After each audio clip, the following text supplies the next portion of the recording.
حد درجہ اظہار زینت کر سکتی، جتنی کرنا چاہیں کریں، جو کہ کسی دوسرے کے سامنے نہیں کر سکتی. یا اپنے باپوں کے لیے، باپوں میں کون کون آتا ہے؟ باپ، دادا، پردادا، نانا، پرنانا، اوپر تک آبا و اجداد جو بھی ہوں. رسول اللہ صلی اللہ علیہ وسلم نے ایک نیک عورت کے بارے میں فرمایا، بہترین عورت وہ ہے کہ جب تم اسے دیکھو تو تمہیں خوش کر دے. تو شوہر کس طرح خوش ہوگا جب آپ اچھے کپڑے پہنیں گے، اچھا لباس کے ساتھ اچھا زیب و زینت، زیور، میک اپ وغیرہ میں ہوں گے. لیکن بہت سی خواتین گھر میں تو کھانا پکاتے پکاتے کپڑوں میں اس قدر کھانے کی اسمیل آ جاتی ہے اور کچن میں پسینے سے برا حال ہو جاتا ہے، اور پھر جب شوہر گھر آتا ہے تو اسی حال میں استقبال کرتے ہیں. اور پھر جب شوہر کو کھانا وغیرہ دے کے فارغ ہو کے جب اپنی سہیلی یا بازار جانا ہوتا ہے تو نہا دھو کے میک اپ وغیرہ کر کے نکل جاتی ہے، کیونکہ اب شوہر آگے وہ بچے سنبھالے گا، ہم ذرا آؤٹنگ پہ جائیں. تو یہ بالکل الٹ ہے اس حکم کے جو ہمیں دیا گیا.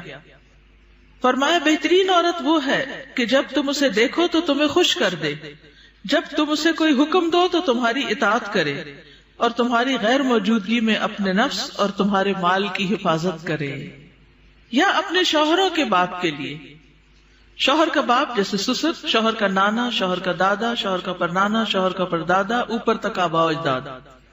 یا اپنے بیٹوں کے لیے، بیٹوں میں بیٹے، پوتے، پڑپوتے، نواسے، پڑنواسے، نیچے تک سب آ جاتے ہیں.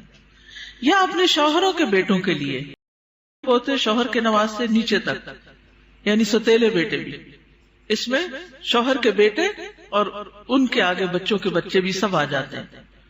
یا اپنے بھائیوں کے لیے، سگے بھائی، ستیلے بھائی، رضائی بھائی، تینوں اس میں شامل ہیں. یا اپنے بھائیوں کے بیٹوں کے لیے، سگے بھائیوں کی اولاد، ستیلے بھائیوں کی اولاد، رضائی بھائیوں کی اولاد، یعنی بھتیجے، بھتیجوں کے بیٹے، پوتے وغیرہ. یا اپنی بہنوں کے بیٹوں کے لیے، سگی بہنوں کی اولاد، ستیلی بہنوں کی اولاد، رضائی بہنوں کی اولاد، یعنی بھانجے، بھانجوں کے بیٹے، پوتے وغیرہ. یا کے لیے قابل اعتماد اور با کردار عورتیں. نبی کریم صلی اللہ علیہ وسلم نے فرمایا، لا تباشر المرأة المرأة، پہلی طاقت پیش ہے، ٹھیک کر لیجئے. لا تباشر المرأة المرأة فتنع وجهها كأنه ينظر إليها، کوئی عورت کسی عورت کے جسم کے ساتھ جسم نہ لگائے.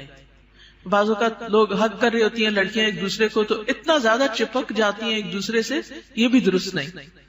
اور پھر اس طرح بھی کہ وہ اپنے شوہر سے بیان کرے، یعنی جس طرح وہ فیل کرے اس عورت کو، پھر گھر جا کے اپنے میاں کو اس کی ساری تعریف کر کے بتائے کہ گویا وہ اسے دیکھ رہا ہے. یا تمہارے دائیں ہاتھ جن کے مالک ہوئے، لونڈیاں اور غلام مراد ہیں یہاں، لیکن جو گھریلو ملازمین ہیں یہ لوڈی غلام میں شامل نہیں ہوتے، ان سے احتیاط برتنی چاہیے. گھریلو مرد ملازمین کے ساتھ گفتگو میں محتاط رویہ اختیار کریں، جیسے ڈرائیور ہو، چوکیدار ہو، ان کے ساتھ بہت ہنس ہنس کے بات کرنے کی ضرورت نہیں.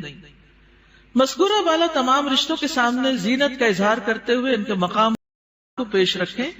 جوان بچوں کے سامنے سینہ اور گریبان کھولنے میں احتیاط برتیں، یعنی ان میں سے جو بھائی جوان ہیں یا بیٹے جوان ہیں یا پوتے وغیرہ، تو ان کے سامنے اپنے سینے کو بہت نمایاں نہ کریں، اور اسی طرح اپنے سطر کو چھپا کر رکھیں. سیدنا انس بیان کرتے ہیں کہ نبی کریم صلی اللہ علیہ وسلم فاطمہ رضی اللہ تعالی عنہا کے لیے غلام لائے جو آپ نے ان کو ہبہ کر دیا. انس رضی اللہ عنہ نے کہا کہ فاطمہ پر اس وقت ایسا کپڑا تھا جب وہ اسے اپنے سر پر اوڑھتی تو ان کے پاؤں تک نہ پہنچتا، جب وہ اسے اپنے پاؤں چھپاتی تو سر پر نہ رہتا. یاد رکھیے وہ پاؤں بھی چھپا رہی تھی. جبکہ نبی کریم صلی اللہ علیہ وسلم نے ان کی یہ الجھن دیکھی تو فرمایا، بے شک تمہارے لیے کوئی حرج نہیں، تمہارے سامنے تمہارے والد اور تمہارا غلام ہے. اس غلام کا نام عبداللہ بن مسعدہ تھا. یہ فزاری تھے، سخت سیاہ فام. سیدہ فاطمہ نے انہیں پرورش کر کے آزاد کر دیا تھا رضی اللہ تعالی عنہا. اب التابعین غیر اولی الاربۃ من الرجال، یا پیروی کرنے والے غیر حاجت مند مرد، یعنی یہ کون سے مرد ہیں جن سے پردے میں نرمی اختیار کی جا سکتی ہے؟ نکاح کی حاجت نہ رکھنے والا. بعض ہوتے ہیں نا بچپن سے خاندانوں کے ساتھ لگ جاتے ہیں اور وہ پوری زندگی ایک بچوں کی طرح ہی ساتھ ہوتے ہیں، بڑھاپے کی عمر میں ان کا کوئی اور ٹھکانہ نہیں ہوتا، تو وہ یعنی کہ گھروں میں اگر ہوتے ہیں ان کو گھر کی جو لڑکیاں ہیں وہ اپنی بیٹیوں کی طرح ہی ہوتی ہیں، اور ویسے بھی انہیں شادی کا کوئی شوق نہیں ہوتا. عورتوں سے رغبت نہ رکھنے والا، بدھو قسم کا، بے وقوف بدھو جس میں شہوت نہ ہو، بالکل بوڑھا.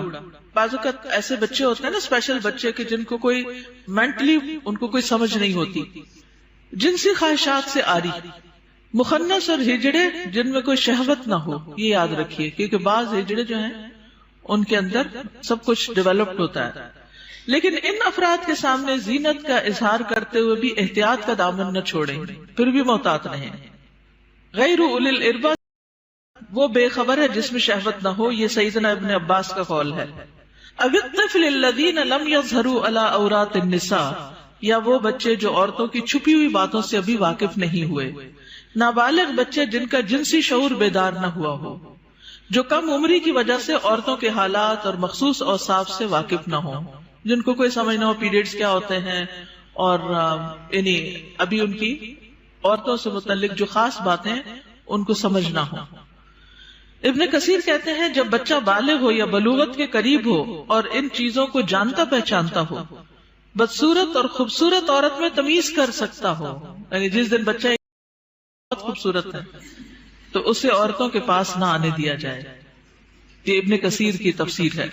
کسی خاص عمر کی یہاں قید نہیں، بچے کی سمجھ کے مطابق احتیاط سے کام لیتے ہوئے زینت کا اظہار کرے. لیکن افسوس ہوتا ہے ان خواتین پر جو اچھے بھلے جوان لڑکوں کو گلے لگا لیتی ہیں، یا ان کے سر پہ ہاتھ پھیرنے لگتی ہیں، یا ہاتھ ملانا شروع کر دیتی ہیں.